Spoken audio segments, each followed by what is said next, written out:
BTC सरकारा इं 2023-24 मायथाइनि SoPD फान्डनि जोहै बिटिआर हालामनि बेनिफिसियारिफोरनो अमा फिसा रानना होदों।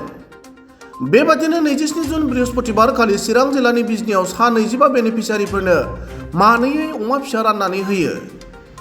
बिजनीनि जिब जुनार फाहामसालि एबा भेटेनारियाव राननाय बे हाबाफारियाव बीटीसीनि मावफुं सोद्रोमा Dhananjay Basumatary, DBHO doctor Ranjit Sharma, SDPO doctor Dhanjit Kalita, BHO फारियै डक्टर हिमांशु शर्मा, डक्टर उपेन्द्र कलिता आरो अनामिका मजुमदार मोनहा नुजाथिदोंमोन। गुबुन फारसेथिं अमा फिसा राननाय बे हाबाफारियाव बीटीसीनि मावफुं सोद्रोमा आरो बिफाननि मावख'गिरिया खौरां बिजोङाव ओरैबायदि फोरमायो।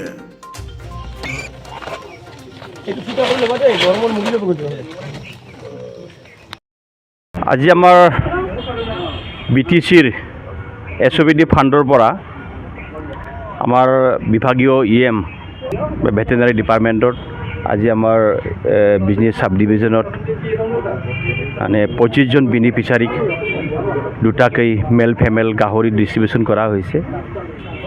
ভাল লাগিছে। আজি আমাৰ বিজনীবাসী ৰাইজে স্পেচিয়েলি যিবিলাকে ইণ্ডিভিজুৱেল বেনিফিচিয়াৰিজ লোক আছে তেওঁলোকে মানে আগৰ পৰাই যে আমাক গাহৰি দিয়ক, আমাক গাহৰি পালক, আমাক গাহৰি লাগিব তেনেকুৱা কথা তেওঁলোকে এপ্লিকেশ্যন কৰি থৈছিলে।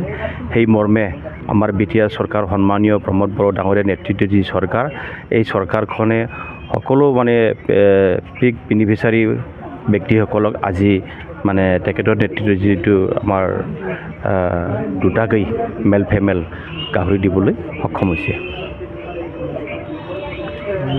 25 জন হিতাধিকাৰীক অলৰেডি আমি মেল ফেমেল দুটাকৈ গাহৰি দিয়া হ'ল। তেওঁলোকে ছেটিছফাই হৈছে, গাহৰিটো ঠিকেই আছে। অল BTCত মই এতিয়ালৈকে মই নাজানো, ডিপাৰ্টমেণ্টৰ EMে জানিব কিমানটা ছাপ্লাই দিছিল, কিমান কি আছে মই নাজানো। As a business sub division হিচাপে 25 জন বেনিফিচিয়াৰীক দিবলৈ গৈ আছে। গাহৰি আমাৰ টোটেল স্কিমত SoPD আণ্ডাৰত 85টা বেনিফিচিয়াৰী আছে। এটা মতা এটা মাইকীকে দিয়া হৈছে। এইটো আমাৰ চিৰাঙৰ কাৰণে এটা সৌভাগ্যৰ দিন আজি আৰু 85টা ইউনিট আছে। हायर सेकेन्डारि उथ्रिनाय फरायसाफोरनि थाखाय गोजोनथाव खौरां। BSAT सेमेस्टारनि थाखाय गोविन्द बसुमतारी कलेजाव मुं थिसननाया सोलिगासिनो। गिबि मुं थिसननाय 100 फरायसाफोरनि थाखाय स्पेशल अफार आरो गुबुन गुबुन रोखोमनि बेसेन नाङै क्लासनि खाबु होनानै मुं थिसननायनि हाबाफारिया गोविन्द बसुमतारी कलेजाव सोलिगासिनो। फरायसाफ्रा गावनि गोसो बायदि साबजेक्टफोरखौ सायख'नानै लानो हागोन।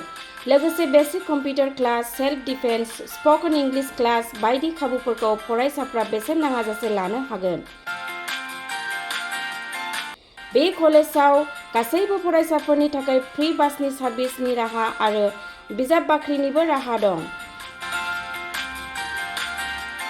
आरो बे खेबनिफ्राय भिउ सेन्टार अदेबानि एग्जाम सेन्टार महरै फरायसाफ्रा गोविन्द बसुमतारी कलेजावनो आनजाद होनो हागोन।